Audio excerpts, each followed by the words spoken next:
It's Where you Coroner go? Jones is who that Hey, is. getting coffee. Coffee. Yeah. Okay. Is that okay? You want to come over here and drink coffee with me there, Mr. Leon? I'm practicing social distance. Okay. I'm still trying to figure this out. Hey everyone, just so y'all know, we are currently live on Facebook. So the world can hear and see everything we do. Gotcha. Well, Commissioner Allen ain't running no more, and me and Wade ain't got no competition. So hey. Well, I'm going to get coffee so I can prepare for this. I'll see y'all in a few. Embed code. Wait. I got a URL. It takes me to a page about what that means. So if you can access it, that would be great because it does not let me. Yeah, that's fine. To everyone watching on Facebook, this is Rachel Gamble with Macon-Bibb County Public Affairs. We are currently getting this live stream up and running at maconbibb.us. So please let those without Facebook know they can view this meeting at maconbibb.us. The time I've got is about 8:54, so we'll be getting started at 9 o'clock for committee meetings. I got a URL of the video. Mm-hmm.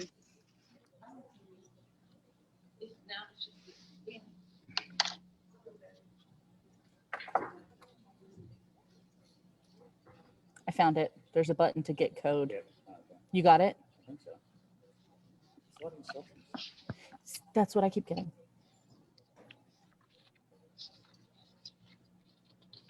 So, I think I found it. I'm going to go ahead and send this. all right, you do it. Mm-hmm.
All right.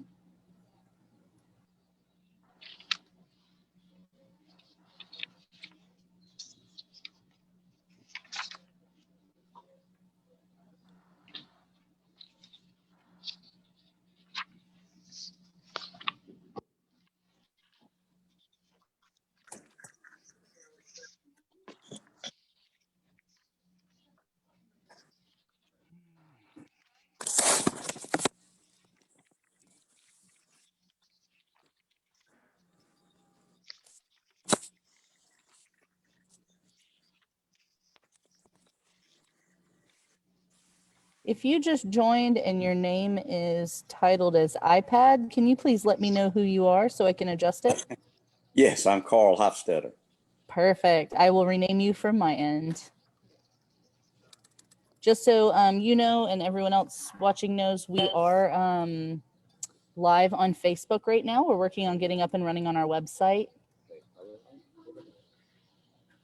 All right. Carl, is it with a C? Yes. All right, I got you. Thank you. I appreciate that. Sorry, what'd you say? Excellent, thank you.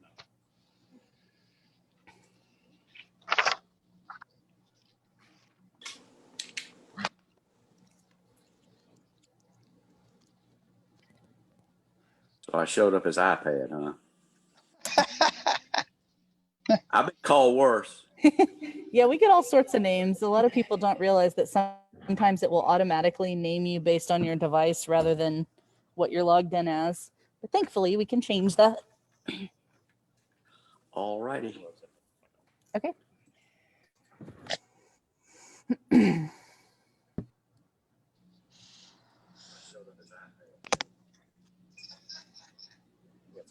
right.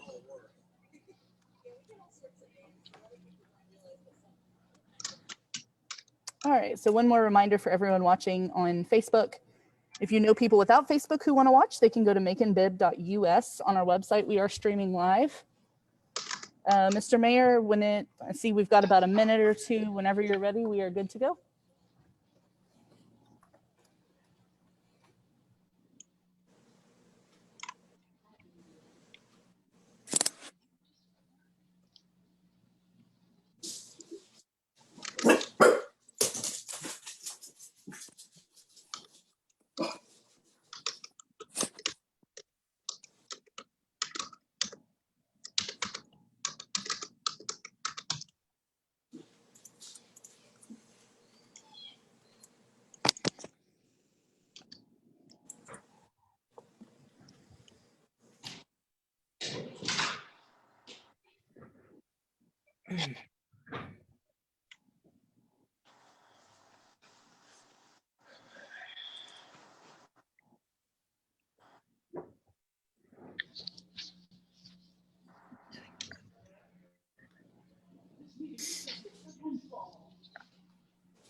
We are streaming in both places.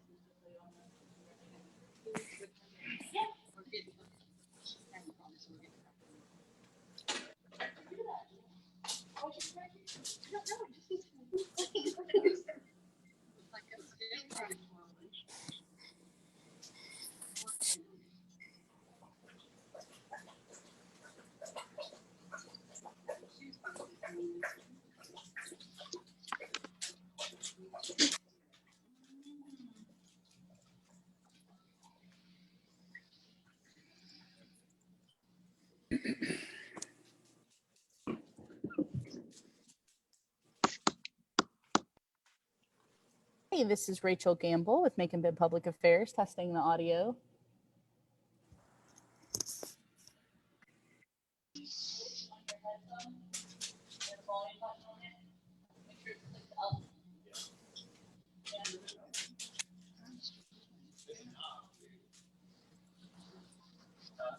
We are currently streaming live on Facebook and at Macon-Bibb.us for anyone watching or anyone on this meeting.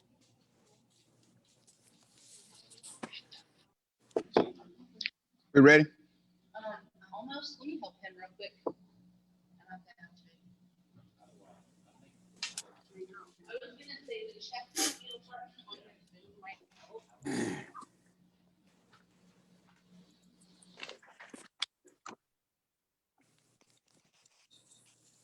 Morning.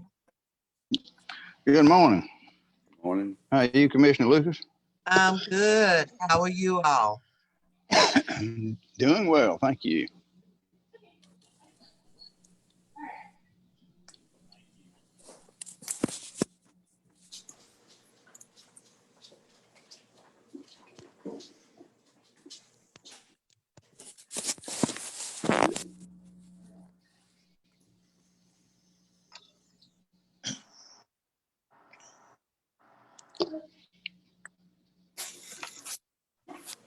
Good to go? Yeah, whenever you're ready. They're still working on hers.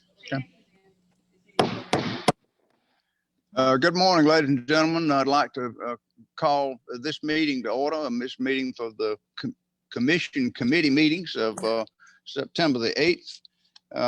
Let me read this little disclosure and disclaimer first. Out of an abundance of caution, the Macon-Bibb County Commission committee meeting scheduled for Tuesday, September the 8th, 2020 at 9 a.m. will be available to the Macon-Bibb County Commissioners by video conference. The commission chambers will be closed to the public and press in order to slow the spread of COVID-19.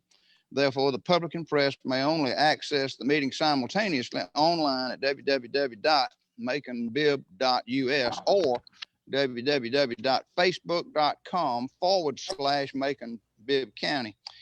With that having been said, we've got a busy day ahead of us. We've got committee of the whole meetings or committee of the whole to start off at 9. Economic and community development at 10, we hope, or as soon thereafter as we can get to it. 10:30, facilities and engineering, and 11:30, hopefully operations and finance. We'll get to those individual committee meetings as quickly and expeditiously as we have. It looks to me like we've got Commissioner Allen, Commissioner Lucas, Commissioner Schlesinger, Commissioner Shepard, Commissioner Watkins, and Commissioner Wynn on the line with us at this point, and I count for a quorum as well. So we've got in excess of a quorum. Therefore, I'd like to call this meeting of the Committee of the Whole to order and say that the first item of business on our agenda is the approval of the minutes before I forget them. So the minutes of the Committee of the Whole meeting of August the 25th have been prepared and distributed. Are there any changes or corrections to those minutes? And if not, can I get a motion to approve? So move. Second. Got Schlesinger and the second by Lucas. Further discussion? Hearing none, all in favor of approval of the minutes signify by saying aye. Aye. Opposed, say no. The ayes have it and the minutes are approved. Next, we've got several updates that we wanted to give to you because we know that you're going to be interested in. The first is by our tax commissioner regarding alcohol and business licenses. I think Commissioner McCord is on the line with us. Wade, you there? Yes, sir. I'm here. Thank you so much for having me this morning. Good morning to you and to the commissioners. On. I think, Rachel, have you got something to share? And we'll start this. I do. I've got it pulled up now. If y'all bear with me for 1 second, I will get it full screen. Okay. While Rachel is preparing that to share, just to let you know that you all approved a support for a subsequent tax sale. That's properties that I was unable to sell at a traditional tax sale. And these properties will be put back up for public auction. And I wanted to let you know that I made that list available August the 1st.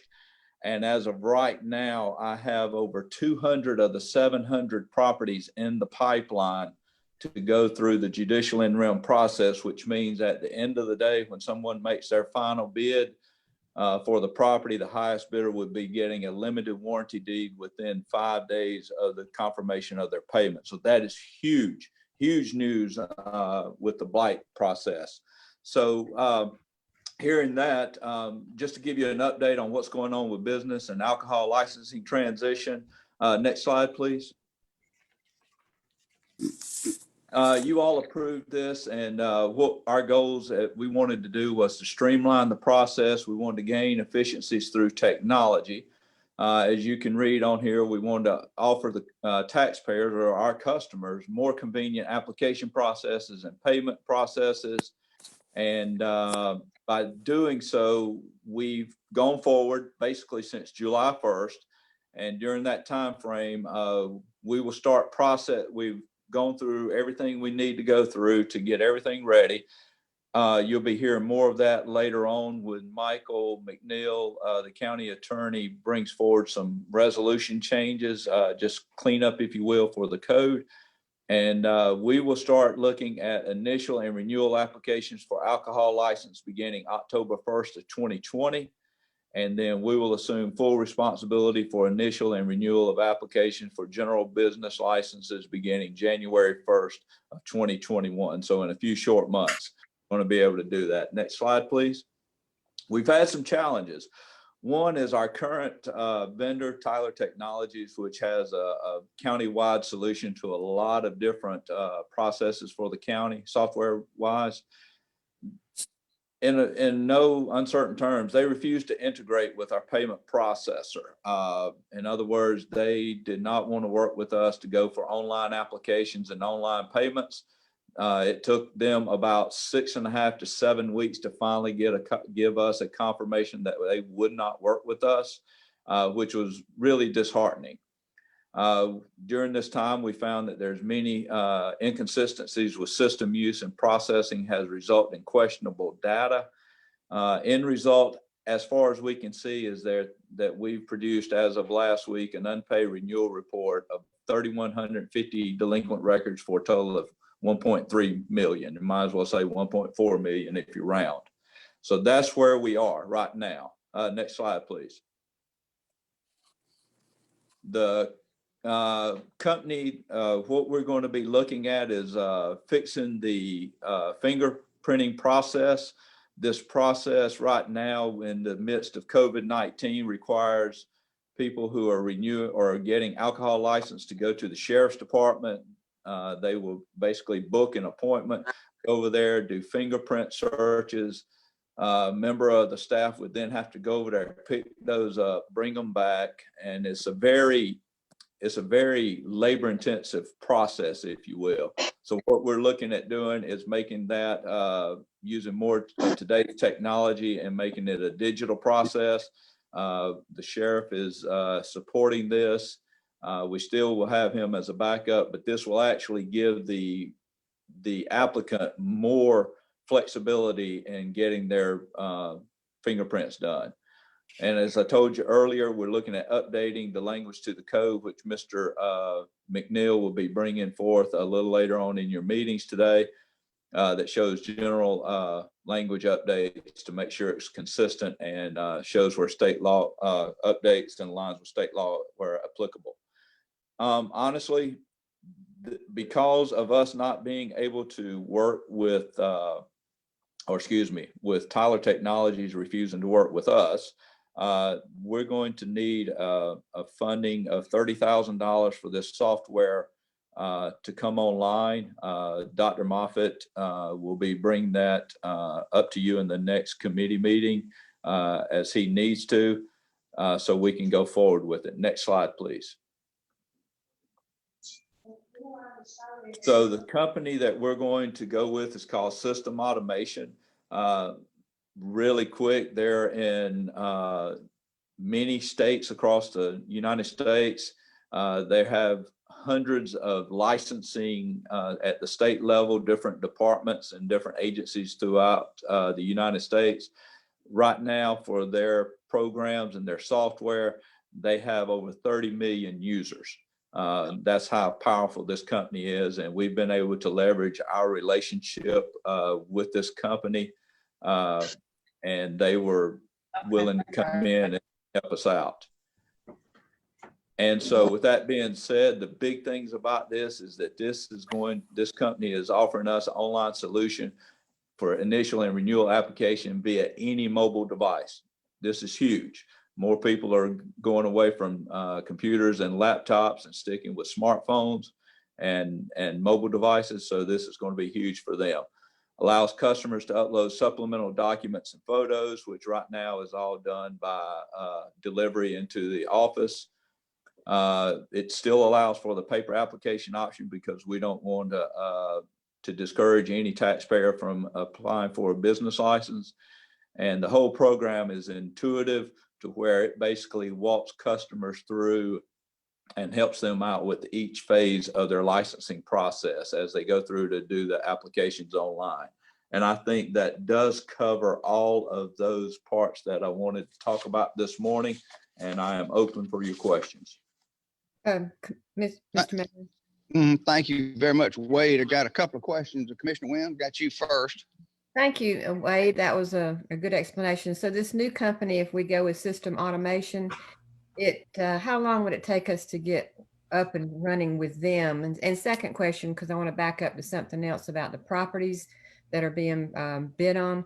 When you said they have the limited title, that means they still have to go through a year of waiting? No, ma'am. I apologize. Yeah, what I stated was that they have a limited warranty deed. This is a good marketable title that is insurable, this process is taking away that whole 1 year wait period. Good. So Good. thank you to the Land Bank Authority and to you as a commission and the Board of Education for supporting this. We're going to be able to see a quicker turnaround with the properties that we were unable to sell. The other part, I apologize, you asked about the system automation. Yeah, how long it will take for that to be up and running if we approve that funding for that? Well, we are in the process of working to get them already going because we had no choice. When Tyler Technologies refused to work with us, then we had to seek alternatives. And so we've started the process, even though that money's not approved yet. $30,000 for a software program is, like I said, we were able to leverage some relationships to be able to get that. And what are we doing to get those back, those overdue tax? Yes, and part of that is that Pay once that $30,000 bill with this, you know. exactly. And to be honest with you, the ongoing cost is going to be as the same amount as the maintenance for the Tyler Technologies, or even maybe a little cheaper on an annual basis. But that part of this 30,000 is primarily breaching the gap between January 1st and July 1st, which is the budget year, so that I could go from that point forward with the maintenance agreement. So this is getting everything together and getting maintenance all the way through July of next year. And what I'm doing in reference to the delinquencies is that, again, we are unsure of the data. I want to say that first and foremost. So we are treating every application as a brand new application, even the renewals, if you will. In other words, the taxpayers having to fill out all the documents. And my goal on this is, once we get the renewals in, is that I will start using some of my staff to go out doing site visits and pulling these people in to get them to pay their delinquencies. Again, I know that you all have allowed for an amnesty up until December the 31st. So at that point, after that date, then I will start looking at going out and collecting. Thank you. Yes, ma'am. Thank you very much. Are there further questions of the tax commission about anything that he's presented to us thus far? Business licensing, the subsequent tax sale, and the Tyler Technologies? Mr. Mayor, yes, let me just If not, reemphasize something. Dr. Moffitt. I need to reemphasize something Go Wade ahead, said to make Dr. sure Moffitt. that I just want to reemphasize something. Three things Wade said. One, that the questions that you as commissioners may get is going to this new software that applicants may have to redo the paperwork. Well, they're doing that anyway right now when they come in and do a renewal and everything. But going forward, once we have the information in the system, they will not have to do that. So for future renewals, all they need is just their number, and they put it in the system and all the information comes up. So that's one more efficiency. And again, that 30,000 is because New World did tell us that they could not do a compatible software that would meet the needs. The third thing I just want to emphasize is, if you recall that I told you months ago when we started this, is that we're trying to get the efficiency of the tax commission officers down the road, that we tie all our systems into one, to where if somebody's delinquent in one area, then we can notify them, and then it will affect how, if they're delinquent in solid waste, then you can't come and renew your business license until you pay your solid waste. So again, that's future down the road as we build this one system using all the data that we have. So I will be bringing you back the supplemental for the 30,000, and come December, when the tax commissioner takes over business license, he will need one position that we've already defunded in the budget that we will fund back, and that will be in his department. So those are the only two adjustments that will be made in the coming months. But so as of October 1, all alcohol, new applicants and renewals would go through the tax commissioner office. And starting January 1, all business license renewals and new applicants will start at the tax commissioner office. I believe he will send out the business license renewals probably late November. Is that right, Wade? Yes, late November, early December. Yes, I can't give an exact date as of right now. Okay, so all that's on the timeline. So thank you. Sounds good. Yeah, we to be straightforward with you, we have heard not going to belabor the point. We have heard the community. Y'all heard the community of what they want and what they desire. And I think this is going to meet every one of those needs that they have expressed to you all as commission. And Good. challenging. So we're ready to go. Great. Mr. Commissioner, if you would stay online with us, we've got a couple of action items coming up next. I want you just to be available for questions in case we've got one. The next item on our agenda is an ordinance to amend various sections of the code to reflect procedural changes to the transfer of alcohol license. And I hope Michael's ready and going to lead us through that. Michael? Whoop, get my video here. Thank you, Mr. Mayor. And Rachel, if I can share my document, please. So this is this affects a few different code sections, but basically is just minor procedural or grammatical changes to the current code to show that it's the tax commissioner's office that's going to be running these programs instead of the Department of Business Development Services as it is right now. And so just to go through these code changes, this is the exhibit to the ordinance, and the code changes are reflected in red. The first one, this concerns the, let's see what section this is. I'm sorry for moving around on y'all. So this is section 423, which is the section that governs what needs to go into an alcohol license application for a new license application. And the strike through indicates that this is language that's currently in the code that's being removed. And so in this paragraph here, it talks about how they pay their application fee. And right now there's a provision in the code that says that the application fees need to be paid by certified check or credit or debit card. And it just, this change simply removes that language. And so what's left is just that they have to pay a fee, and they can pay it by any means that the tax commissioner accepts. And he accepts cash and a variety of other forms of payment. A little bit further down, this section that's on the screen now refers to the fingerprinting process. As Commissioner McCord mentioned, the code right now says that the fingerprints have to be done through the sheriff's office. The Georgia Bureau of Investigation has set up a network that's called the Georgia Applicant Processing System, or GAPS, G-A-P-S. And it's a network that's across the state of Georgia where there are places, I believe the design plan was that no matter where you live in the state, there's a place within 5 miles of you that you can go and get digital fingerprints taken, and that they can submit those and do the GBI background check and the FBI background check. A quick interjection, Michael. That's not come to full fruition, but Macon does have a pretty centralized location for that to happen. Thank you. Right. Yeah. It's not quite that pervasive, but there are I think a couple hundred places around the state, and I know many of the major cities have these GAPS locations. And the other thing that this allows is if somebody lives out of state and they're an owner of a business, well, we require them to get a background check. Rather than making them travel to Georgia or travel to Macon, they can go to their local police department, get paper fingerprint cards, and I believe there's a central processing office. I want to say it's in Los Angeles, but I know they've changed it in the last couple of years, where they can mail these fingerprint cards and get them processed remotely as well. And so this is all just about making it easier for people to comply and get us the information that we need. Scrolling down a little bit further, let's see, where's the next change? This is section 4-24 dealing with who's the agent on a license.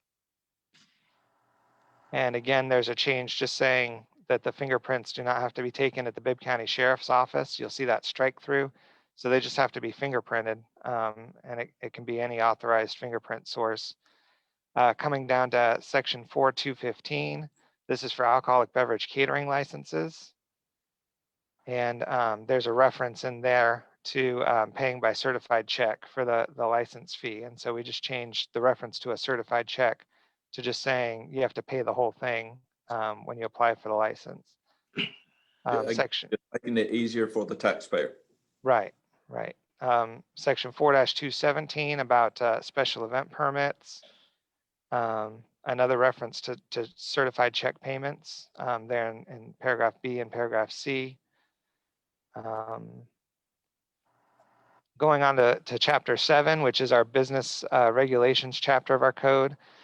Section 7.1 added a definition for Macon-Bibb County Department of Business Development Services, which is referred to in a number of places in chapter 7, just to say that any successor department exercising jurisdiction over a matter in Macon-Bibb County also would apply. So if there are any code sections that reference BDS, to give a little bit of flexibility with the transition over to the tax commissioner's office, I didn't want there to be a strict interpretation that said somehow that the tax commissioner didn't have authority to do these matters as we transition. This is now section 7-271 relating to massage parlor licensing. And there's a paragraph down here where when somebody applies for a massage parlor license, they have to, right now it says they have to produce, and you can see the strike through text, true and correct copy or original of the state license for each and every massage practitioner. There was some concern raised that if somebody goes and gets a massage license, they might have a genuine, original massage license, but then they do something to lose their license. If it's an annual renewal, or I don't know quite how long those are good for, but usually it's a year or a couple of years. If they do something to lose their license, or they surrender their license or something, they may still have a document that indicates that they have good licensure.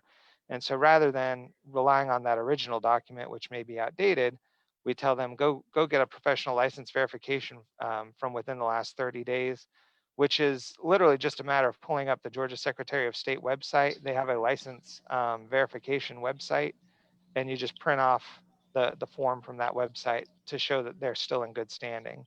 And so that's changed in paragraph 2 here as far as for new licenses. And then paragraph 3 deals with whenever an existing business hires a new massage practitioner, they have to do the same thing. Section 7-391, this is for sidewalk food vendors. This is a permit that allows people to have, for example, hot dog carts on the sidewalks downtown. And there's the same change here, where they're required to show a current permit from the Department of Health rather than a valid copy of something that may have been issued up to a year ago. And the last change is in chapter 26. And this has to do with the payment of business license fees. And so under state law, there's a list of certain professions, for example, doctors, lawyers, dentists, architects, where they have a choice by state law of either paying the standard business license fee, which for us is based on the number of employees that are in that practice, or they can pay a flat fee of $400 per professional. So for example, if you've got a law firm that's got 5 attorneys in it, they could just pay a flat $2,000 rather than calculating for all the paralegals and office staff and things like that. So the concern with this section was not every profession is licensed by the Secretary of State Department. For example, attorneys are licensed through the State Bar of Georgia. And so just to clarify that there are some professions that are licensed from other agencies. And so to the extent that you're licensed by someone other than the Secretary of State, you just need to show evidence from whatever the regulatory agency is that provides your license. And so that's all the changes that this code, that this ordinance makes. As I said, it's mostly just cleanup type of stuff. There's no real big substantive changes. Very good. Questions or comments of Michael by any member of the commission? If Lucas. Oh, good. Commissioner Lucas, go ahead. Thank you. I just wanted to ask, in light of those changes that are being made, my question would be, is there a plan for a simplified flow chart or document that explains in very simple terms and easy to follow step by step for citizens to use? Because of course they're not going to go to the law I'm just thinking about a practical way of getting that information to people. That would be maybe a simplified flow chart or a simplified diagram of some kind. And you're referring to the application process, To ma'am? the process, yeah, because you've got a number ma'am. of them. Yes, ma'am, without a doubt. We hear you. That's part of what we're doing, is that we're doing a fact sheet, basically a step-by-step process of what applicants need in order to get their license. And Right. so when Michael referred to the most recent certification, that may be foreign to some people, but those people who are in those areas, they know what they need and they know exactly how to get there. And we're going to have all the links. And then, of course, we'll be available by phone or in person as well. But we will have that summary. This is what you need to get your license. You can upload it when you do it. So all that's going to be there, ma'am. Okay. I just wanted to make sure that everybody had some reference point where they would know exactly, because some people will be new to this whole process. We want to make it as citizen friendly as possible. That's my goal, 100%. Yes, Okay. ma'am. Thank you. And that's very Thank you. Thank you. Yes, ma'am. Very good. Other questions or comments? If not, can I get a motion on this ordinance, please? So move. By Schlesinger and second by Lucas. Further comments? Hearing none, all in favor of the ordinance signify by saying aye. Aye. Aye. Opposed, say no. The ayes have it, and the ordinance is approved. Item C is also dealing with the tax commissioner's office, and he needs to transfer a little bit of money between salaries and wages and contract labor, as I understand it. Michael, are you going to talk about this, or Mr. Commissioner, are you going to talk about this? Who's going to talk about this? I will, sir. Thank you. Good. In a nutshell, this is money that I already have in my budget. I have a part-time employee who's got some health issues, and I'm doing a temporary employee right now through the county directed temporary agency. And that's all this is just while this person is in an unpaid status, I'm just transferring what salary she would have been paid to a contract so that I can pay the temporary agency. Move to Questions or approve. comments? That was Schlesinger. Is there a Yes, second? sir. Second. Commissioner Wynn got you as a second. Further discussion? Further discussion? Hearing none, all in favor of the ordinance signify by saying aye. Aye. Opposed, say no.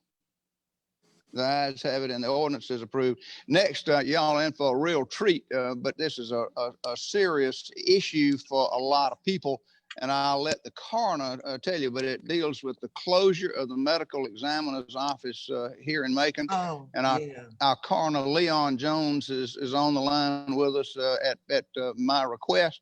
And Mr. Coroner, can I call on you to kind of bring us all up to date on the closure of the ME's office and what that means to you and what that means to us and what that means to John Q. Citizen, please. Good morning, everyone. morning. A couple of weeks ago, I received a letter from Vic Reynolds, director of the GBI, that the Macon branch of the GBI lab will be closing. Last year, they had one medical examiner didn't get her license renewed, and the other one decided to retire this year.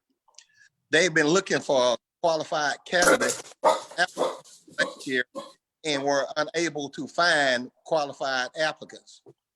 If they close the Macon branch of the crime lab, it will create a domino effect. Death certificates will be delayed. The turnaround time now is 3 months. With the addition of 37 counties, it's going to be probably 7 to 8 months. Budget issues, it's going to be $350 to carry a patient to DeKalb County and bring them back if they have no funeral home available at that time. what I'm doing, we met, we got the legislators involved. Senator Lucas and State Representative Robert Dickey was in the meeting last week at the training center with Vic Reynolds, director of the GBI, and Dr. Jonathan Eisenstadt, the chief medical examiner for the GBI. And they told us, well, maybe they can get an ME down here 3 days a week, Monday, Wednesday, and Friday. Well, Michael Fowler, the coroner of Dougherty County, that worked at the GBI lab in Moultrie that was closed, along with Augusta, along with Somerville, he had to drive from Albany to DeKalb County 5 days a week. Like he told Vic Reynolds, if he could drive from Albany 5 days a week to DeKalb County, surely you got an ME that can drive from DeKalb County to Macon 3 days a week. If this lab is closed, it's going to be total pandemonium. Everything from delaying the death certificates, budget issues, and delay in funeral arrangements. So I'm asking the mayor and the commission to draft a letter to Director Vic Reynolds of the GBI, asking them to keep this lab closed, open in Macon, Georgia. Keep it open. It's got to be open. With the addition of 37 counties going to DeKalb County, it's going to be total chaos. It's already a delay now getting a death certificate. If you got a 45-year-old male that fall dead on the street, that never been sick a day in his life, you have to do an autopsy. You have to. If you got a 45-year-old male that fall dead that has an extensive medical history, you don't need an autopsy, okay?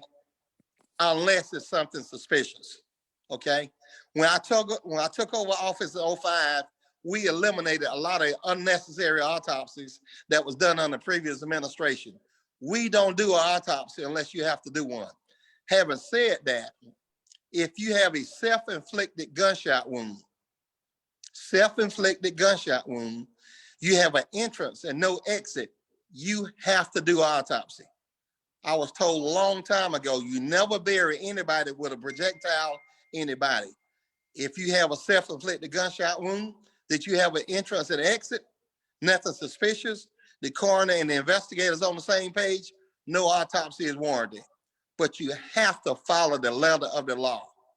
If this lab is closed, people, in Macon, Georgia, it's going to create a massive domino effect. What I'm doing, I'm asking the mayor and the council to draft a letter to Director Vic Reynolds of the GBI and Dr. Jonathan Eisenstadt, he's the chief medical examiner, asking them to keep this office open. Senator Lucas is involved in it. State Representative Robert Dickey, he's involved in it. And I think State Rep Beverly, he didn't know what was going on. As a matter of fact, Senator Lucas told the GBI last week in the meeting that this subject didn't even come up during the budget hearings. Well, Vic Reynolds says it's a little bit more than money. They're saying they can't find qualified candidates. However, they did have 2 people leave the GBI to go to Cobb County for more money. So I'm asking y'all to get involved in this process. Questions? One from me, Leon, and then we'll go to a couple of others. The reason that, as I understand it, that the death certificate is delayed is because on the death certificate, you have to have a cause of death. Correct. And until you get back the results of the autopsy and all of the testing that they have to do, histology to see blood serum and this and that and the other, you can't have a cause of death. So the delay in determining the cause of death delays the issuance of the death certificate. So people can't collect life insurance. People can't do this, that, or the other that they need to do and want to do, as I understand. Is that right? That's right. They can't do anything. A lot of accounts has to be closed, and banks will not close anything without a certified copy. Now, if you got a medical issue, that's the problem. You can't get the cause of death until you get the autopsy results. Now, trauma is a little bit different, okay? If John Hill is shot at Montpelier Avenue and he goes to the crime lab, we already know cause of death, gunshot wound, manner of death, homicide. We already know that. That's not the issue. We talk about these medical cases. Like last week, we had 3 males, 31, 32, and 33, that was found dead. none of them had a medical, two of them had a medical problem, COPD and asthma. The one Sunday night had no medical problems at all, no family history, non-smoker, non-drinker. It's going to be a while before we get the cause of death on that. All right. Questions or comments from other members of the commission? And if not, it would be my inclination to draft a letter, and I'll ask the county attorney to draft us an appropriate letter to Vic Reynolds, stating our concern about the closure of the medical examiner's office in Macon, and ask that he take whatever measures possible to keep it open, even if it means sending somebody down from the DeKalb County several days a week, just so we'll have the availability, and maybe make these death certificates and autopsies done a little bit quicker. Mr. Mayor. My question was. Well, I think I got No, Bivens Alan. first, and then Allen. All right. So, Commissioner Bivens, did you have something, sir? Just wanted to ask if it would be in order to make a motion so this is approved by the total board. Absolutely. That would certainly be in order, sir. So Right. And the motion would be to draft an appropriate letter for the commissions to review. And got a second. Was that Commissioner Allen that did the second? Jones. Okay. Commissioner Jones did the second. Motion and second to prepare a resolution for the board to recommend we issue the letter and then draft the letter. Mr. Mayor. So we'll proceed Mr. with that. Mayor. Commissioner Lucas. Yeah, I'd also like for us to we don't get our legislative delegation involved in stuff nearly as much as we need to. I think they are just waiting for us to ask them to assist us with stuff, and we do it once a year, and by that time it's too late. I think this is a situation where the mayor, in addition to that letter, needs to make that contact with our entire legislative delegation and ask them to be heavily involved, not just Lucas and Dickey, but all of them, because all of them represent a part of Macon-Bibb County. So I strongly recommend that they be involved because they know it's a problem too. Right. And I'll ask county attorney to include in the letter that we're copying our local legislative delegation and requesting them to lend assistance where they can. Right. So we'll have that for pre-commission for you. I hope next Tuesday we'll draft it up for pre-commission and then approve it next week so we can get it on and Mr. Mayor. Yes, sir. Commissioner Allen. Thank you, sir.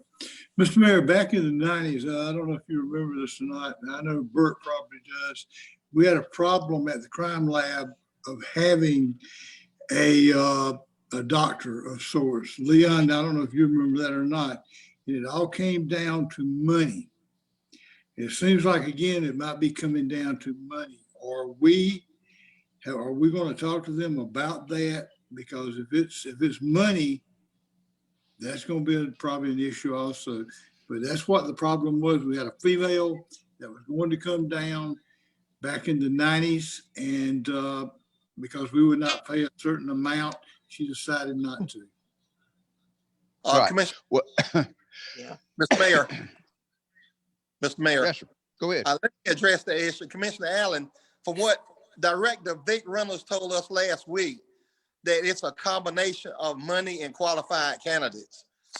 I think the state, the Georgia, the GBI pays $175,000 a year for ME.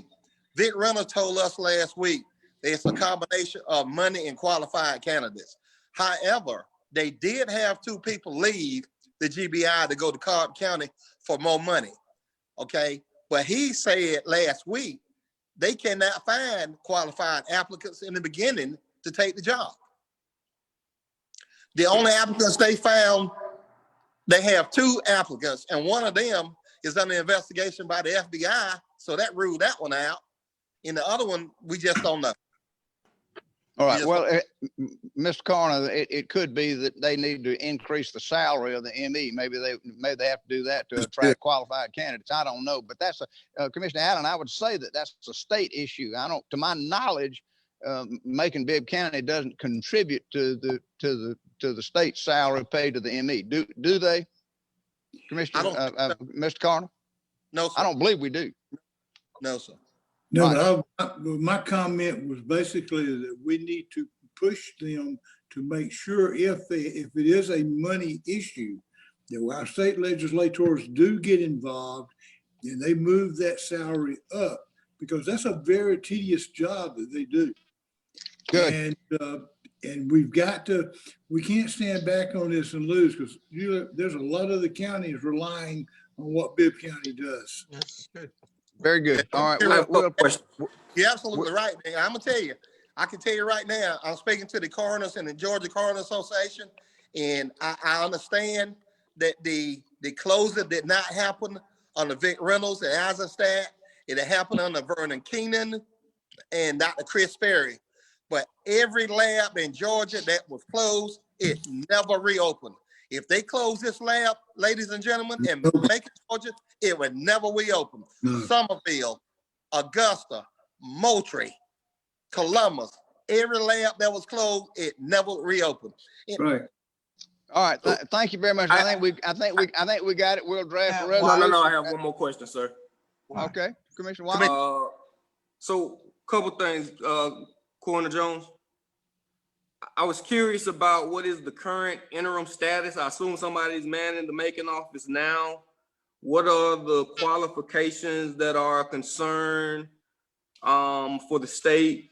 And has there been any thought been given into contracting with the private company if we can't find a quality candidate?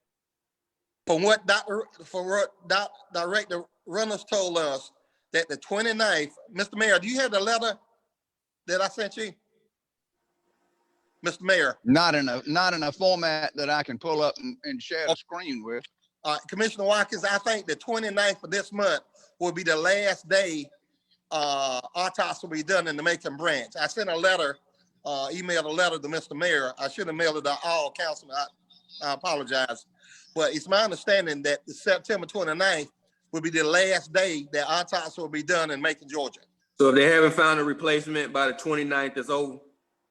Correct. Now, from what they told us last week, they're looking at the option of an ME coming from the DeKalb County down to Macon 3 days a week, Monday, Wednesday, and Friday. That was on the table. Okay. That was on the table last week at the meeting that we had in Forsyth. Yeah, and that's definitely better than nothing. Yes, sir. Yes, sir. It's going to be a delay, but it's better than nothing. All right, and then hopefully we can get back to being full time. So we write a letter and aim for that, and that's the main goal. I got you. All right, thank you, sir. Yes, sir. All right, thank you very much for being with us this morning, Mr. Coroner. We appreciate that and appreciate your service, sir. You're welcome to stay. Welcome to stay with us, but if you want to, this would be appropriate time for you to sign off. But thank you very much for being with us. Thank y'all, everyone. Have a blessed day. Thank you. Next item on our agenda is a resolution authorizing the mayor to execute a purchase and sales agreement with Eberhard Industries Incorporated and Mead Road Environmental 2 LLC in an amount not to exceed $8,750,000 for the purchase of land located at 4300 Mead Road to be paid with 2018 SPLOST funds, Walker Road landfill purchase line item and others. We've got a somebody's. Yeah, Mr. Mayor, I want to ask you so, about something too. Did we vote on that last? Yeah, we didn't vote on the letter for the coroner. Oh, you were right. I'm so sorry. Thank you very much, Mr. Commissioner Bivens and Commissioner Wynn. I'm trying to get ahead of myself. So there was a motion to prepare a resolution and a letter for pre-commission. And I had Bivens and Jones with my motion and second, but you're right, I forgot to vote on it. So all in favor of having that resolution and letter prepared for our approval of pre-commission. Mr. Mayor. Commissioner Jones. Sir. Commissioner Jones. Would it be appropriate and have more impact if we had each commissioner sign it? You had a signature line for each commissioner at the bottom? I don't know that, but I certainly don't object to it. We can, yeah, and ask the attorneys to prepare a signature line for each commissioner. So we'll have that ready for next week. But all in favor of doing that, signify by saying aye. Aye. Opposed, say no. The ayes have it. We'll prepare that resolution and letter for commission review and approval on pre-commission next Tuesday. All right, now moving on to the Eberhard. Needs to be done quicker than that. Ma'am? I'm just saying it needs to be expedited. We trying. Well, I mean, next Tuesday is a whole week. It is, Commissioner Lucas. But we will move forward. That's the quickest way I know. But if it gets done quicker, we'll circulate it so that you can have it ahead of time. Yeah. But, right. Okay. So the Eberhard contract.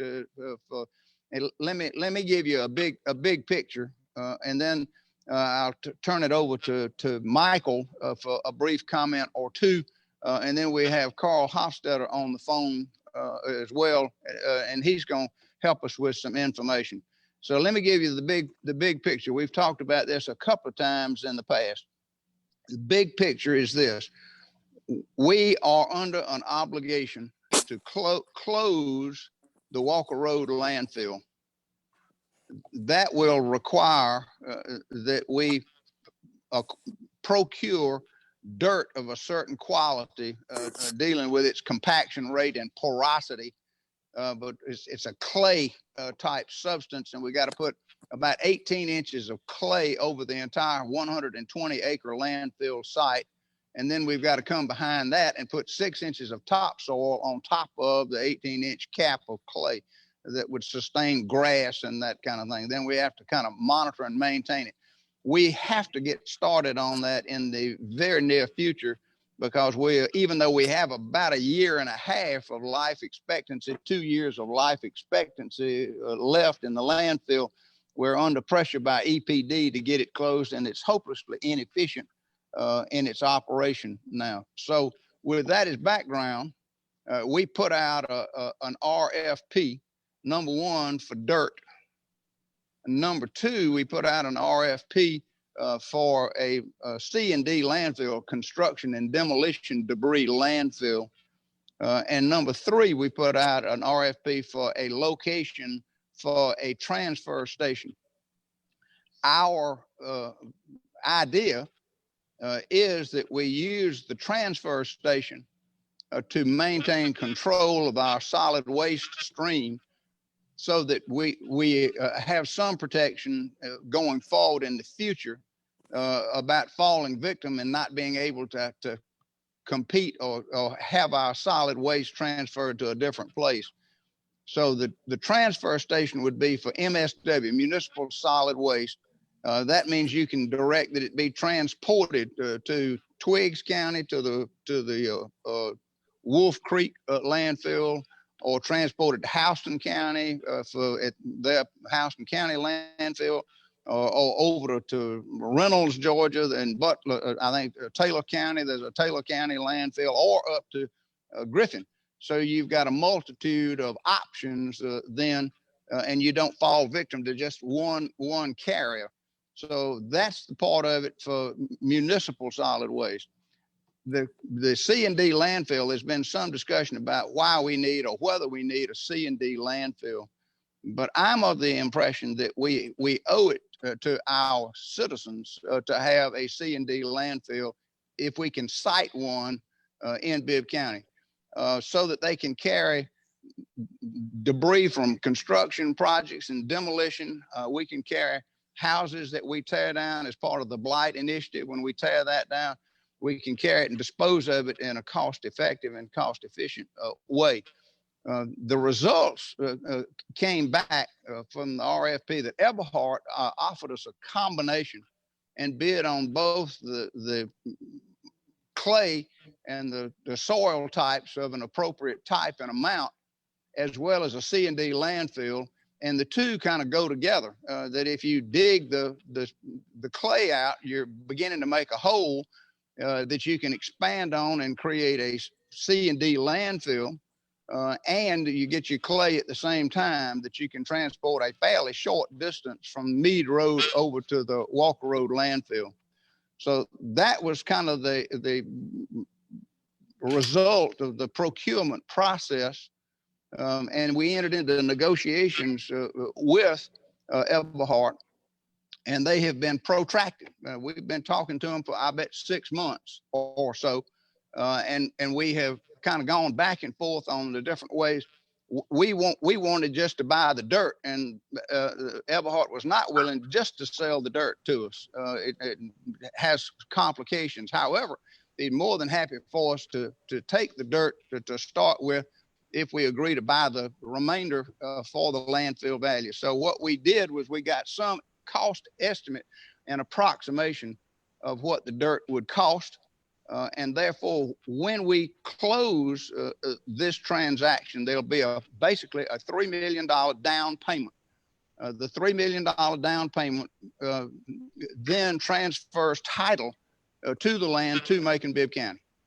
So we'll own it with that. But there's also an obligation in the contract for Everhart at his cost to procure the D&O, which is Development and Operation Permit from EPD, because while the site has been approved as a site for a C&D landfill, the actual permit to operate it is contingent on acquiring an approved D&O plan, and that's what I think Mr. Hofstadter is going to talk to us about momentarily.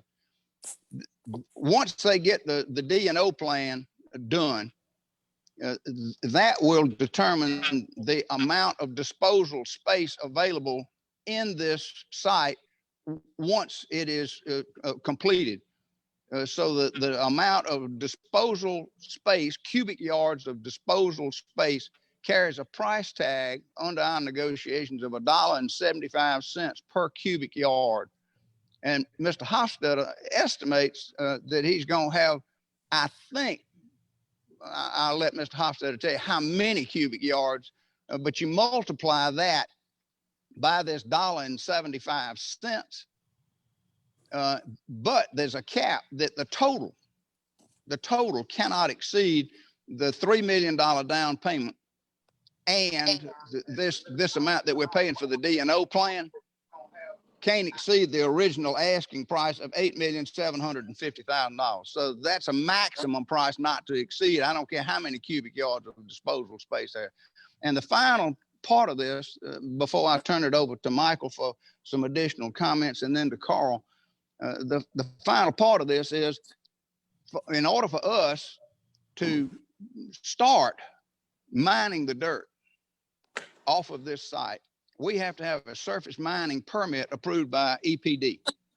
Well, the surface mining permit really needs to be done in conjunction with and in contemplation of the D&O plan. And since Mr. Hofstadter is under contract with Everhart to help him get the D&O plan, then we thought it made all the sense in the world to coordinate the surface mining permit so that he'll know what to represent to EPD about the surface mining permit and the D&O plan. The two kind of go together on that. Next, let me turn this over to Michael. We've run into one or two small, when I say small, snags in the legal documents in the procurement of paying money later for once it's determined by the D&O plan, and we've got to be sure that certain language is in the contract.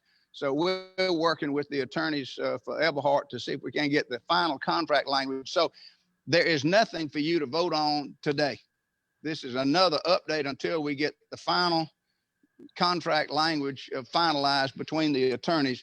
So Michael, anything you need to add to that? Comfortable voting today, actually. And I wanted to ask, what are you thinking? What are you thinking the estimated start time is if you were to do this, and what is the completion date of your project? Let me see if I can. Yeah, let me see if I can't get through Commissioner Watkins with Michael and with Mr. Hofstadter, because I think he can answer a lot of these questions quicker than I can. Okay. Let me see if I can get through the presentation, then we'll come back if he doesn't answer your question. All right, is that all right? I mean, if the start time, let me do it that way. I'm not really interested. Let me see if I can't get the presentation completed, and if we don't answer your question, we'll come right back to it. Okay, Michael. anything that you need to say other than working through this and hopefully have it ready? Right. No, thank you, Mayor. Yeah, I just wanted to say we work hard in the attorney's office to try and have everything lined up for y'all to take action on when it gets on an agenda. But there were just some things that came up at the last minute on this one, and we wanted to make sure that, you know, everything is right, that we have final language in the contract that we attach to the resolution. And so, as Mayor mentioned, it's just not quite ready to go, but we're working through it and feel like we should have something hopefully soon. Right. And heads up, if we can get this done, get the language between the attorneys done and finalized, we'll bring it to you at pre-commission, because we do want to move forward on this as expeditiously and as quickly as we can. So if we can get it done by pre-commission, if not, we'll get it done as quickly as we can. With that having been said, Mr. Hofstadter is on the line here with us. Mr. Hofstadter, can you talk to us a little bit more about the C&D landfill and your trying to get the D&O permit, how long that's going to take, and then the surface mining permit, how long that's going to take, and when we might be able to mine dirt? Can you talk to us about those two things, please, sir? Certainly, Mayor, and good morning to Mayor and the commissioners.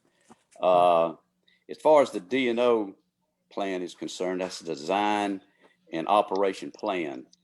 For y'all's information, EPD is up to speed on this. EPD is waiting on both the mining permit and the D&O plan. And maybe to answer one of y'all's questions, we will begin work the very day that the contract is signed. It's estimated that we'll have a mining permit or a disturbance permit from Macon Water Authority, one of the two. We'll have that submitted within 45 days. The D&O plan we should have submitted within 6 months. The thing that I can't predict and no one can predict is how long EPD is going to take to review it. It's usually around 3 months for them to get their first review, and 6 months before they issue a permit. So estimated time that I think we're going to have here is they'll be able to move dirt within 90 days, hopefully a lot shorter than that. It depends on how soon the governing agency reviews it. And we should have a D&O plan within 12 months. Now, EPD has also, go ahead. EPD has also said they want a quarterly update on this project because they're aware that Macon may purchase this. And so it's in Eberhardt's name. We're going to change it to the Macon-Bibb. They want a quarterly update for the timeline on the D&O plan. So I'll take questions now. Well, Carl, let me, how many cubic yards do you hope of disposal space for the C&D landfill do you hope to have approved by with the D&O plan? 5 how many million. cubic? 5 million. So you got 5 million cubic yards of disposal space. And if you multiply 5 million cubic yards times $1.75, that's where we came up with the original cost estimate.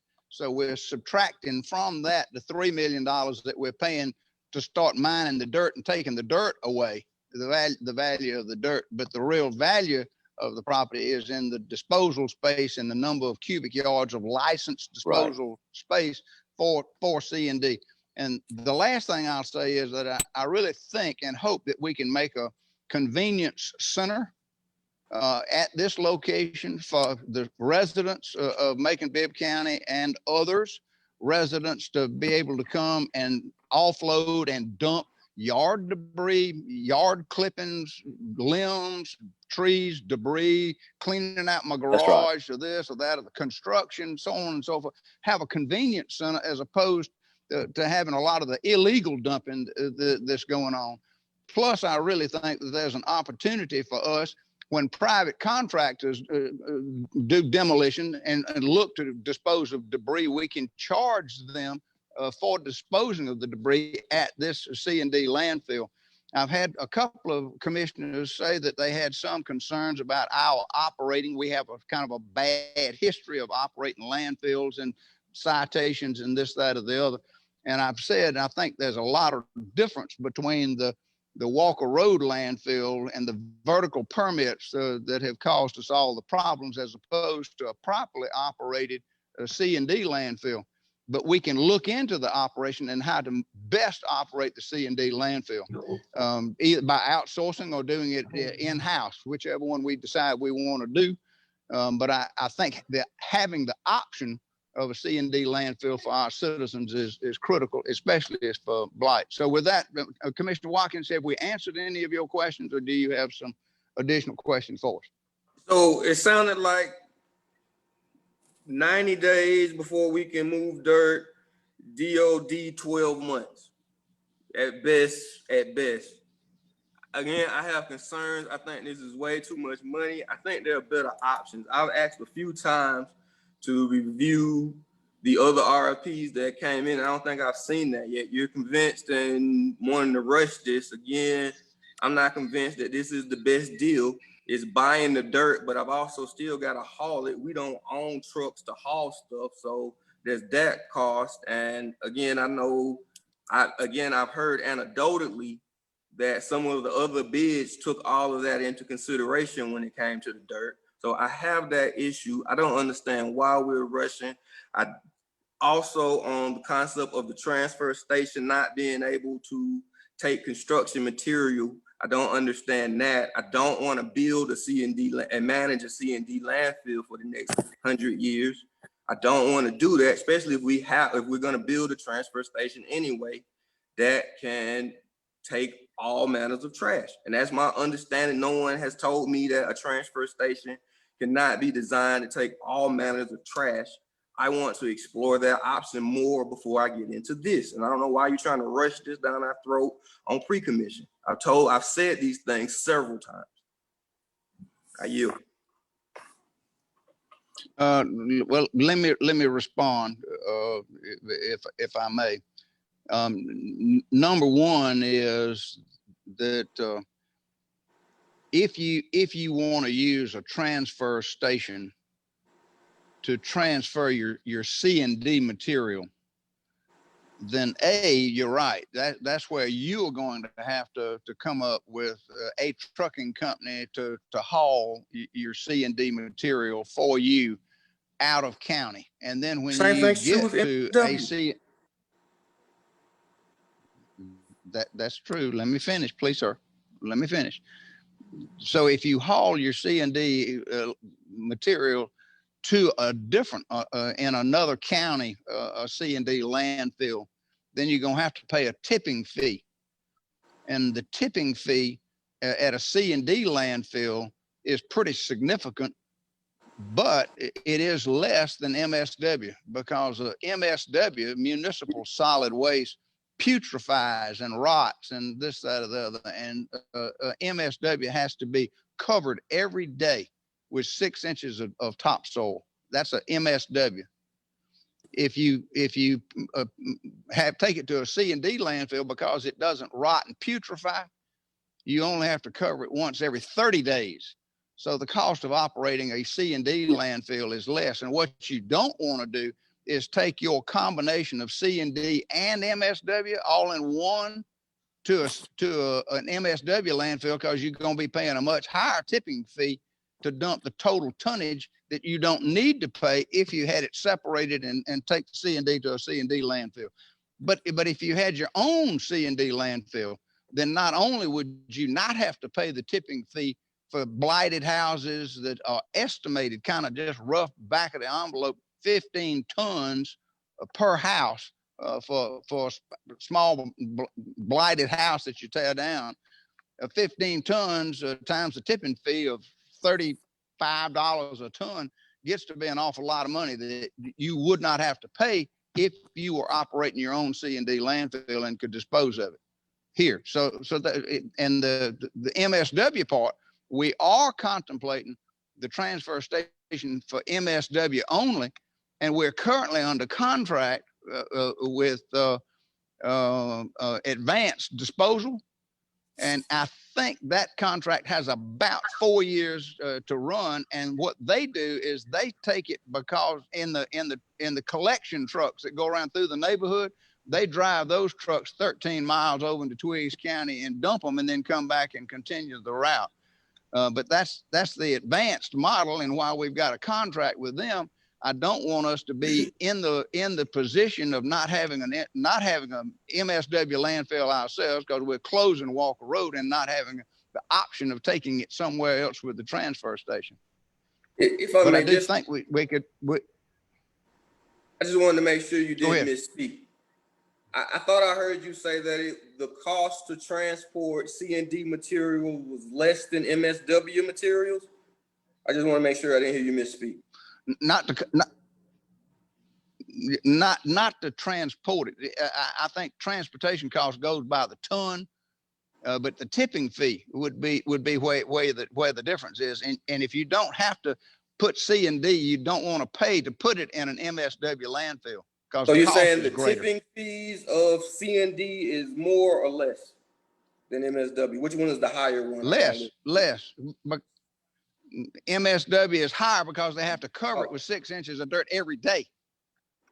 Well, okay. Let me say something, if you don't mind. Oh, that's why you're on the phone. Please, sir. Well, let me say this. Your natural question was, well, if you're going to transport the municipal solid waste, why don't you just transport the C&D? If you're going to do one, why don't you do the other? And the answer to that question is, if we could put an MSW in Bibb County, it would be cheaper than transporting. But you can't get an MSW zoned in Bibb County. They did it in Houston County, are highly successful with it. But we can get a C&D zoned and permitted by EPD, which will save you approximately $7 per ton. And at 200 tons a day, which is your C&D right now, that's going to save you right at $500,000 a year in tipping fees right now. So why is it saving me $7 per ton?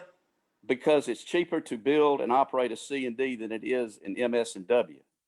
And you don't have to transport the C&D. See, that's the problem. Yes, I'm asking, you say it's $7 per ton. That's based upon what? That was $33 a ton tipping fee right now because we have to transport it versus $17 a ton to do it ourselves. In other words, the cost in-house is $17 per ton. See, because we have to pay our, it costs us money to operate a landfill. It's not like we're saving $33 a ton. We still have to operate our landfill. Right. And across the state of Georgia, and we've designed probably 30 of them. It averages between 15 and 17. I'm just using 17 as a high spot. How much does it actually cost Macon-Bibb County at its current landfill? Or did it cost? It's right now, because you didn't have to line, it's probably $17 a ton that you're paying right now because you don't have to transport it, because you're doing it yourself. That's just an internal cost of you hiring the compactors and you getting the bulldozers and the backhoes and the front end loaders and everything like to compact your waste. So that's the real savings. That's the reason you want a C&D. And it took us 10 years to get this permitted with EPD, and that's why they're so valuable. And the real savings and the real money, just quite frankly, is in if you own the landfill. All these people that own landfills, like the guy that owns it in Miami, he owns the Miami Dolphins. I mean, that's how much money is in owning the landfill. And I can assure you that if we could own a landfill, a MSW landfill in Bibb County, we would want to do that. So is the Walker Road landfill now, we've owned that for a century? It's over 80 years. Okay, and talk to me about the return that has been a money-making venture for us. Yes, because, well, it depends on how much you're going to charge. In other words, if it's costing you $17 a ton and you're only charging $15, then you're making a mistake. So I know I've been here for the last 10. I can't recall it being something we talked about positively of making us money. So if I could get some type of documentation to back this up, it would be great for me, because I'm all of this. That we'd be happy to do that. I will say this: your neighbor, Houston County, they are making a pretty good amount of money. I do know this: in Toombs Like I said, County, I stand to be corrected. It's just, well, I do know this in Toombs County, Vidalia, they're running about 200 tons a day. I do know they put in their budget, they make over $500,000, and that's just little Toombs County. So, and that's so. I mean, what I'm saying is what they charge and what they operate. In other words, they charge $25 a ton, and it only cost them 17. You know, they're making $8 a ton, and that adds up. Now, the way they've started is they use SPLOST to do that. So they didn't have any debt, okay? And so they didn't have to service a debt because they used SPLOST money. And so that saved the taxpayers money because they didn't have to pay that higher tipping fee. And that's the savings, really. Let me mention one other thing, Commissioner Watkins. The reason you probably have not heard much about the Walker Road landfill being a money-making proposition here recently is because when we ran out of space years ago and ran out of space, they applied for and received from EPD a vertical expansion. And a vertical expansion means exactly what it says, rather than additional territory where you can go and dig a hole, dump garbage in it and cover it up. Vertical expansion means that you literally drive the garbage truck up on top of the hill, dump out the garbage, and then go and dig a borrow pit someplace else and get the dirt to transport in to take up to the top of the landfill and cover the garbage that you've dumped out there. So hopelessly inefficiency and not cost effective, but efforts have been made in the past to try and think about siting an MSW landfill in Bibb County. And like Mr. Hofstadter said, you just can't do that. You can't find a place in Bibb County. Any place you look, you're gonna face a firestorm and a 10-year delay before you get it permitted for MSW, and probably not going to even get it here in Bibb County because of all the different requirements. So that may be why you haven't heard much about what a wonderful thing the Walker Road landfill is. But EPD has told us no more vertical expansions. You've got to close it. And we've got about 1.5 years or 2 years of life expectancy left. And we need to acquire the dirt and start the closure process. That was what was in the ballot language of closing the Walker Road landfill that the voters voted on, and put the money in there so that we could close the Walker Road landfill and make alternative arrangements for solid waste disposal, both C&D and MSW, which is what we're trying to do. where does dirt come from now? Like every day we have to cover the MSW. Where do we get dirt from now? A variety of sources. A variety of sources. We have been buying dirt from the Walker family, who owns property around the Walker Road landfill. But we've had problem after problem after problem because you don't have to dig very far before you hit the water table, and water intrusion starts to come in, and then you've got to run pumps to try to pump the water out faster than you can dig so that you can continue to dig. That in and of itself is not the best way. We have bought dirt from other sources and had it brought in. I understand Commissioner Allen and Commissioner Wynn want to weigh in on this as well, but let me go to them and then we'll come back. Commissioner Allen, I think you were first, and then Commissioner Wynn. You know, Mr. Mayor, I've been dealing with this for a while, and you know, I'm lost again. I mean, but I'm gonna back off, let y'all decide what you want to do, because this goes into the next century, whatever we're gonna do. So we just need to take our time on it and not really push it. We need to, all commissioners need to be on board. That's all I got to say. Which is right, which is exactly why we've had several of these meetings and discussions in the past. But if anybody needs to take a trip down to Walker Road and be a little more familiar with Walker Road or the Meade Road site, we'll be glad to try to organize that as well. Commissioner Wynn, what have you got? Would be good. Well, I think that I have the similar questions that Commissioner Watkins has been asking, and I think there are too many questions still out there for us to proceed with this project. I thought early on we talked about have we gone outside our county to see if there's dirt available outside our county? I thought that was discussed earlier. And if there's other options for us versus this, I'd like to look at that. I don't want to run another landfill again. I just think that we need to have our questions answered and have things laid out in a better way. I just think this needs to wait for right now. I honestly think. Well, we don't have anything for you to vote on right now anyway. Well, I So. realize that, but this information still needs to be laid out in a better plan for us.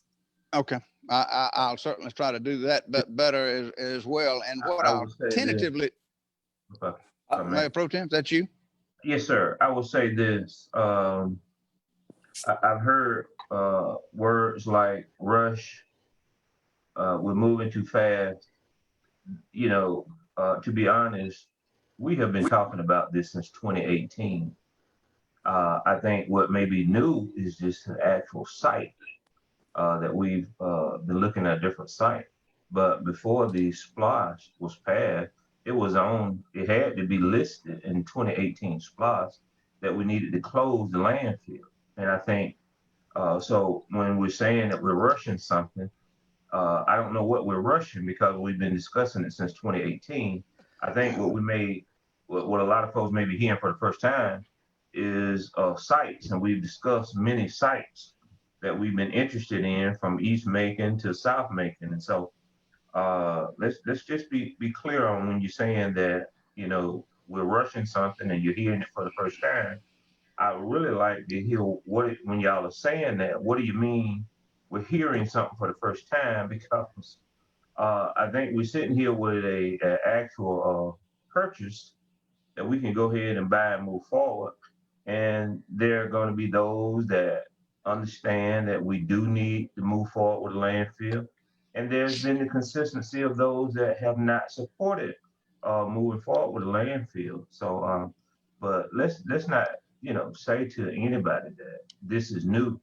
I never said that. I don't think that's what we're saying. Yeah, I'm not saying one at a time. I've proposed what he's been trying to do from the start. One at a time, y'all. Come on. I'm done. One at a time. Let me call on you. Let me call on you and be recognized. Please. I think I got Commissioner Jones next. Commissioner Jones?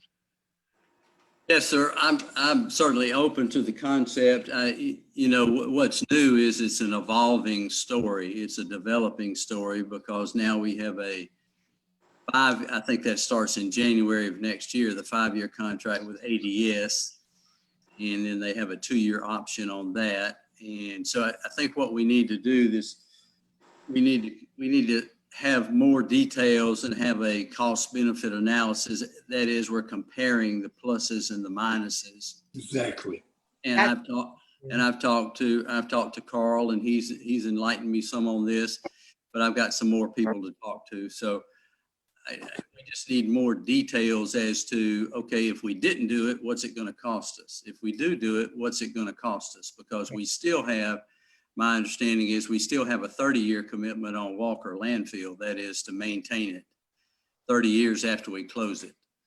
So there are a lot of details that, even though we've talked about it little bits and pieces for a couple of years, I don't disagree with Commissioner Tillman on that. But it's kind of an evolving, developing story. So we need the pluses and the minuses of both scenarios. And so we'll depend on the administration for that, and or Carl or whoever else is going to contribute. Thank you. Okay. Well, stay tuned for further details, and I'll try to organize best I can some sort of a work session, perhaps for next Tuesday afternoon, if that's a possibility, so that we can socially distance and perhaps look at the Meade Road site and look at the Walker Road site if you wanted to do that, as well as go over some other items that appear to be of interest to different commissioners. Mayor, and perhaps we can have, if I could, Mr. Hofstadter.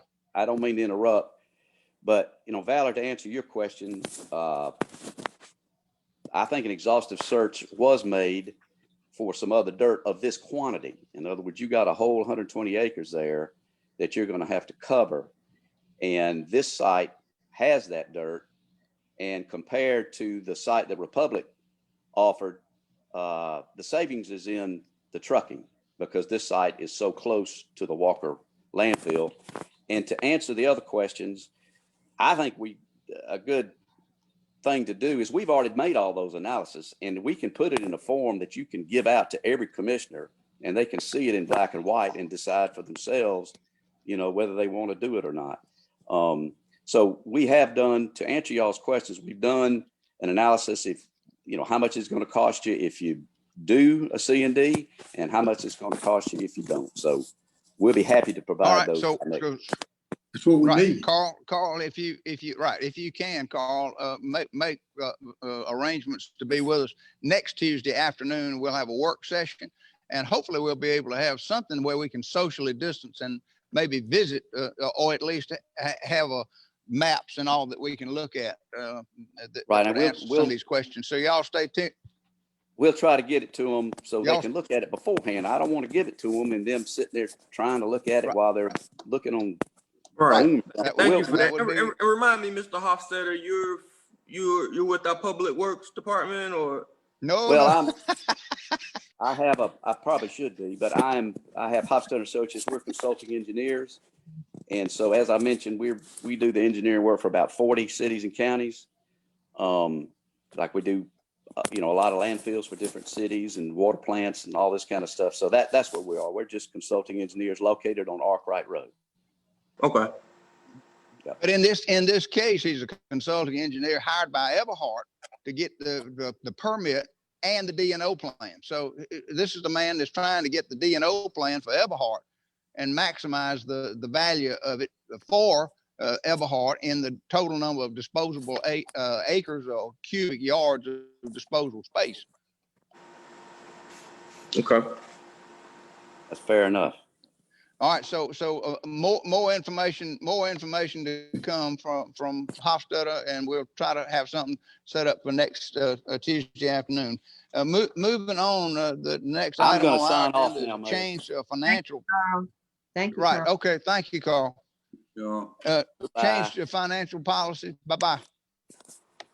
Michael, are you going to lead us in that, or somebody from legal? Or this was actually by Mayor Pro Tem, and he may want to tee it up for you and tell you, and then maybe go to Michael then. Mayor Pro Tem, you want to tee this up? You're the sponsor, sir.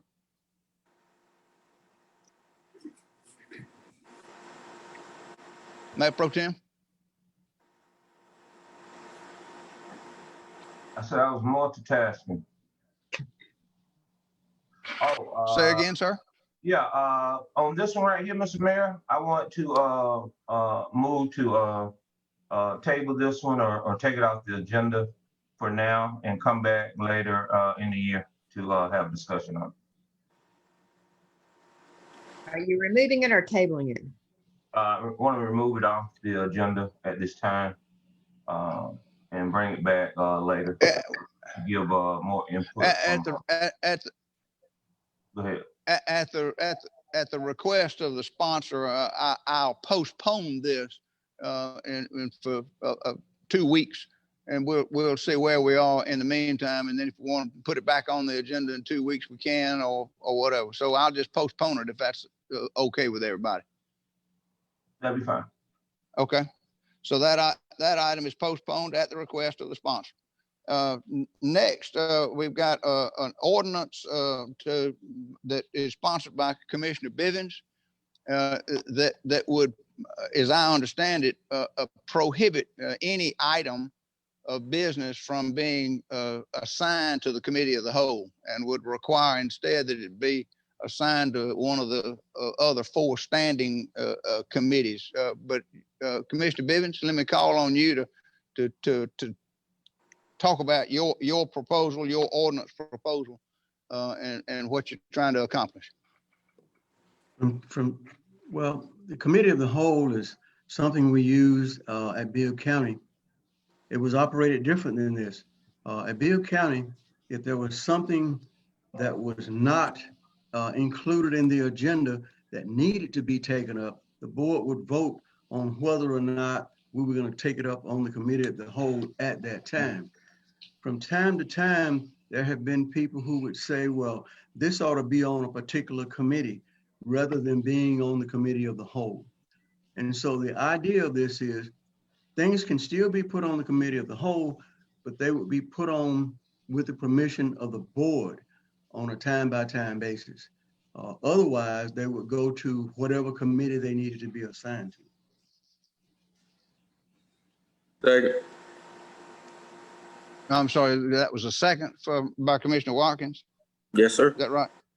Okay, so you got a motion and second. Further discussion. I would like to point out that oftentimes it's difficult to assign subject matters to only one committee because it can involve operations and finance. It can involve economic and community development. It can involve facilities and engineering. And you don't want, I don't think you want to have seriatim meetings and discuss the same thing over and over in different committees while we all sit here. So number one, sometimes the committee of the whole functions well when everybody can weigh in and listen to it one time and vote. And the second part of that is that if it was referred to a committee, facilities and engineering, for example, and a majority of facilities and engineering voted to table it and hold it in committee, then under our charter and ordinances, at the next regularly called meeting, five commissioners could vote to pull that item from facilities and engineering and put it on the agenda for the main meeting that night, the next regularly called meeting, which would be an evening meeting. So I'm not sure that this serves any practical or useful purpose by saying it's got to go to a standing committee rather than the committee of the whole, and 5 members could pull it from the committee and put it on the agenda for the evening meeting. So I really just not sure that I understand this. Call, and I don't want to misspeak. I think Duke has been looking at this, and Michael, any comments from legal about this? No, sir, Mayor. Speaks with okay. The ordinance would do just for the changes to our procedural ordinances would require that in order for the presiding officer, which would be the mayor, to refer to a committee of the whole, 5 commissioners would have to approve that. So that's the procedural change, and it will be in our governmental decision-making part of the ordinances, but it's completely within the discretion of the commission what they want to do. But it is true that if a commission wants to put an agenda item that was previously into a particular committee, tabled or not, on an agenda, 5 members can do that. So that is correct. Yeah. Commissioner Wynn got you Yes, next. Thank you. I'm kind of in the same, I believe the same thing you said. I think that we work pretty well. It works pretty well with what we have. I find it interesting that if we have a committee of 5, which our committees are, 3 people can hold something from the commission that may need to be addressed by the entire commission, which I guess is why that 5 can come back and put it on the agenda again. I think it works well the way we have it. And when you're making items assigned to a committee, if someone doesn't agree with that committee that's on, then that committee chairman can say something to you, or the 2 committee chairmen that may have a conflict can say something, and you can reassign it to the right committee if that's been a problem. But I think the way we have it now works well. Commissioner Lucas, got you next. Yeah, thank you. I kind of agree with the sentiment of Commissioner Bivens. I think that we have standing committees set up. Those committees are made up of 5 intelligent folks who have an interest in the subject matter. They've studied it, hopefully, and they make a decision. And I think having so much go into the committee of the whole diminishes the reason that we have the standing committees. So I think that this serves to balance a little bit more, because I've heard, I think every single one of you at some point in time, all of the elected commissioners talk about, well, that should be in that committee, or that should be in that committee. And why do we have this committee structure set up if everything goes to the committee of the whole? And in many cases, there are items that belong in operations that need to be there. They're in the committee of the whole.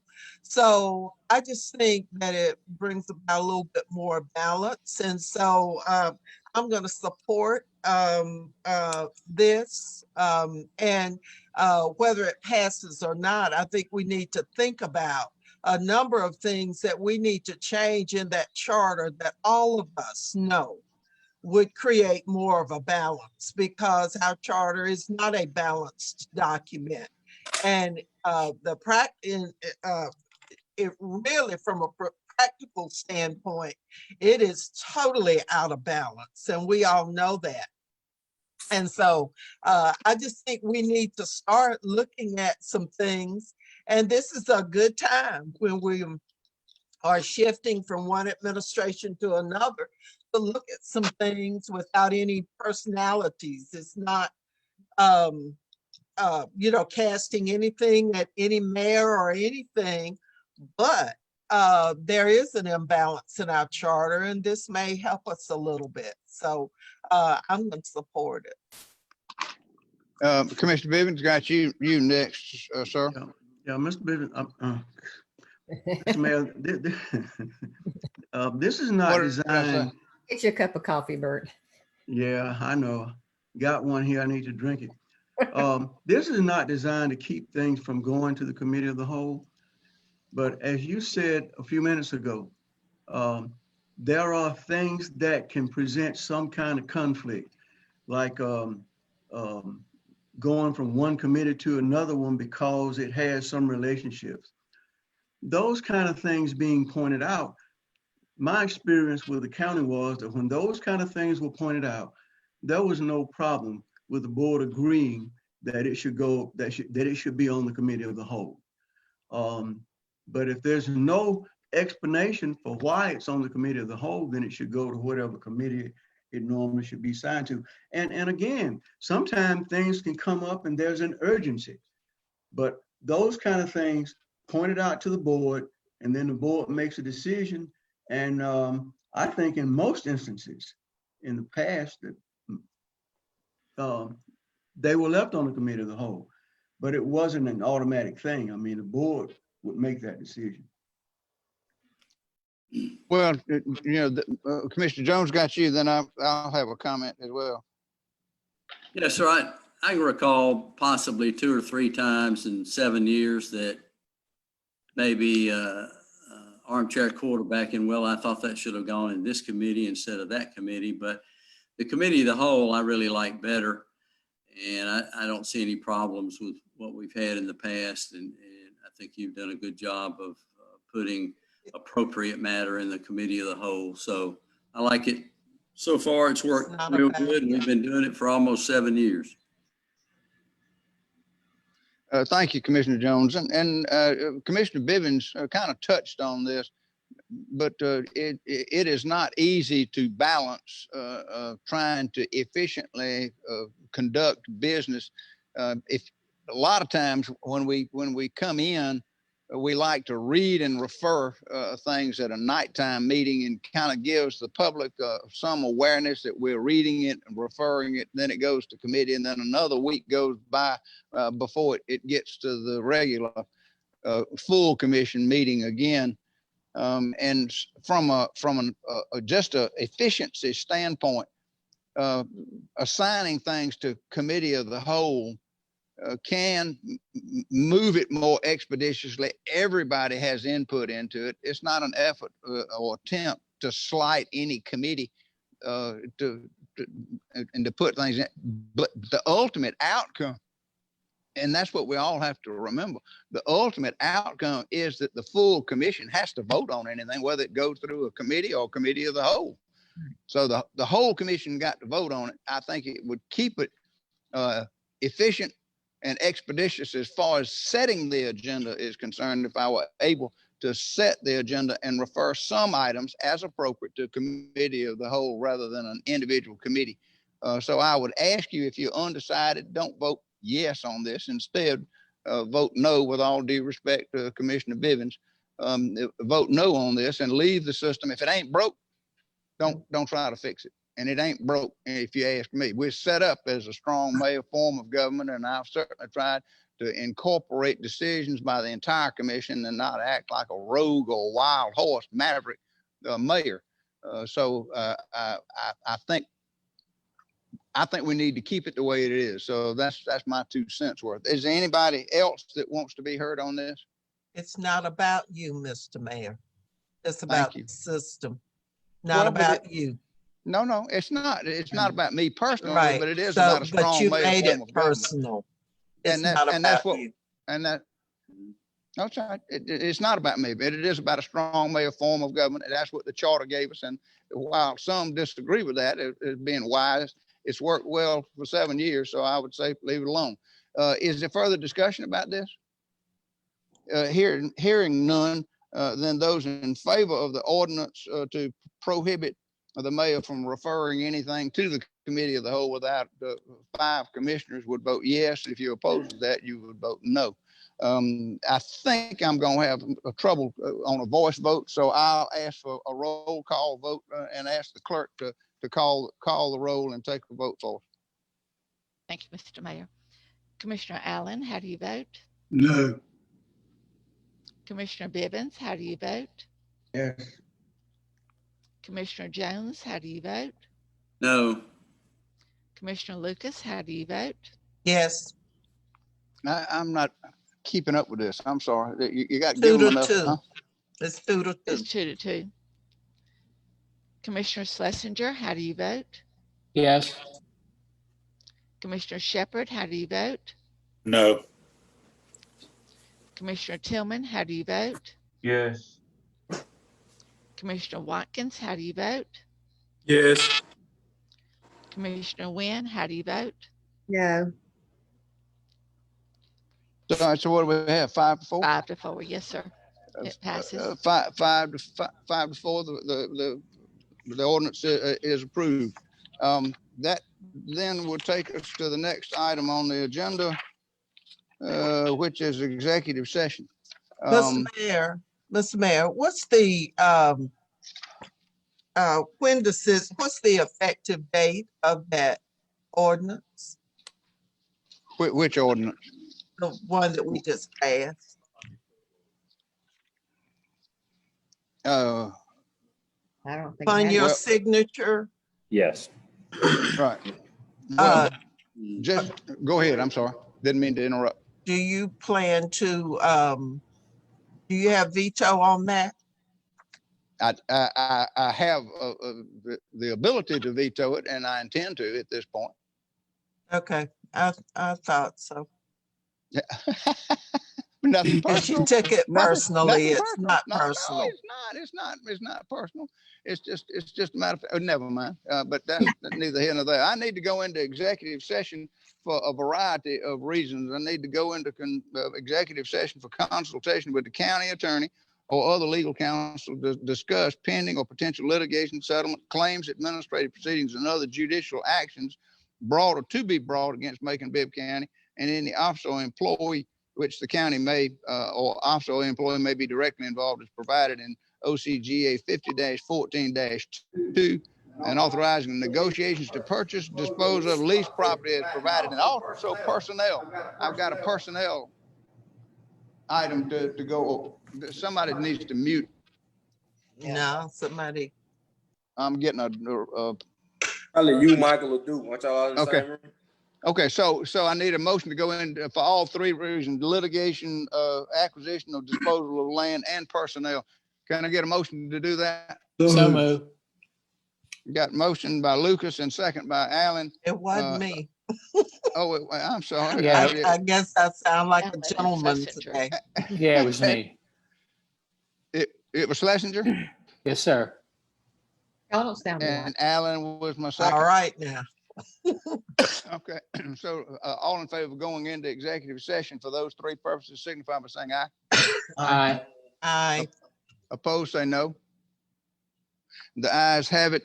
Rachel, I'll need for you to put everybody that's not entitled to be here. We've got a couple of commissioners elect, I think, that are on the line. I want you to include them as we have done before. I think Commissioner Wilder is on the line, as well as Commissioner-elect Howell. Be sure to include them in the executive session. And Mayor-elect. And Mayor-elect is on the line as well. Good. Okay. So that's everyone that's in the meeting is permitted to stay in. So right now I'm going to stop our live stream to Facebook.